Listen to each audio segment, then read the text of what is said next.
साल पहले की ही बात है, जब मध्य प्रदेश के डॉक्टर के पास एक आदमी अपने माथे के अजीब से जख्म का इलाज करवाने पहुंचा।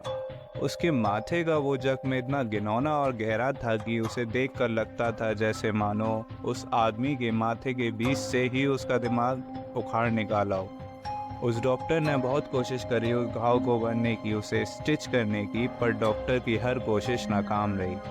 डॉक्टर ने उस मरीज का इलाज करते हुए उससे यूं ही पूछ लिया, कहीं तुम अश्वत्थामा तो नहीं? यूं ही मजाक में कई बात में डॉक्टर के होश उड़ गए। डॉक्टर ने कुछ देर के लिए ही अपना मुंह फेरा, उतने में वो आदमी वहां से गायब हो गया। उसे बाहर जाते हुए किसी ने नहीं देखा और उस दिन के बाद से वो दोबारा किसी को नहीं दिखा। अश्वत्थामा का आज भी हमारे बीच होना उस महायुद्ध के अनगिनत रहस्यों में से एक है। 5000 साल पहले की बात है, जब पांडवों और कौरवों के बीच 18 दिनों तक महाभारत का भयानक युद्ध लड़ा गया था। महाभारत में कई ऐसी बातें हैं जिन्हें बहुत कम लोग या शायद कोई नहीं जानता। तो चलिए आज इस वीडियो में हम आप 4 और ऐसे माइंड ब्लोइंग राज जानते हैं जो आपके होश उड़ा देंगे। अश्वत्थामा महाभारत काल का ताकतवर और एक वीर योद्धा, गुरु द्रोणाचार्य का बेटा, जिसे भगवान शिव ने एक इमॉर्टेलिटी या अमर होने का वरदान दिया था। पर कहते हैं कि अश्वत्थामा का यही अमरता का वरदान जल्द ही उसके लिए सबसे बड़े श्राप में बदल गया। अश्वत्थामा के जन्म के समय उन्हें एक मणि दी गई थी। ये मणि यानी जेम स्टोन माथे के बिल्कुल बीच में था।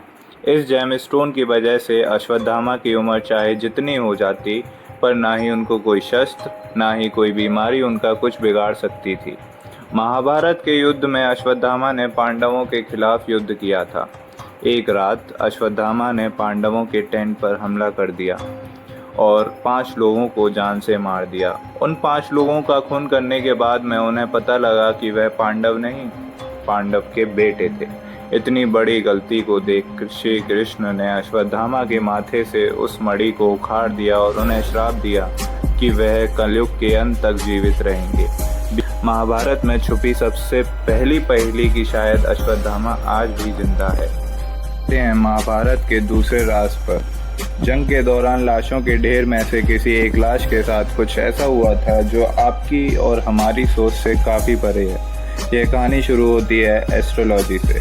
जंग का दिन और समय सबसे छोटे पांडव सहदेव ने एस्ट्रोलॉजी को देखकर तय किया था। सहदेव को दिव्य दृष्टि का वरदान मिला हुआ था। वो एक बहुत ही विद्वान एस्ट्रोलॉजर थे जो भविष्य को आसानी से प्रेडिक्ट कर सकते थे, बिल्कुल अपने पिता पांडु की तरह। अपने पिता की तरह सहदेव हमेशा ईमानदार रहते थे और जंग में दुश्मनों को भी निष्पक्ष होकर सहायता देते थे। पर सहदेव का यह वरदान कोई इत्तेफाक नहीं था। पांडवों के पिता पांडु ने अपने सभी पुत्रों से कहा था कि वह मृत्यु के बाद उनकी लाश को खा लें ताकि उन सभी को उनका ज्ञान और उनकी शक्तियाँ मिल सकें। पर सभी पांडवों ने इस मांग को मानने से साफ इनकार कर दिया, सिवाय सहदेव के। सहदेव ने पांडु के मरने के बाद उनके शरीर के एक हिस्से को खा लिया और शरीर के उसी हिस्से से सहदेव को दूरदृष्टि और एस्ट्रोलॉजी, आयुर्वेद और ईमानदार मन जैसे कई वरदान मिल पाए। जस्ट इमेजिन कि उस समय कैनाबलिज्म जनरेशन नॉलेज ट्रांसफ़र की जाती थी।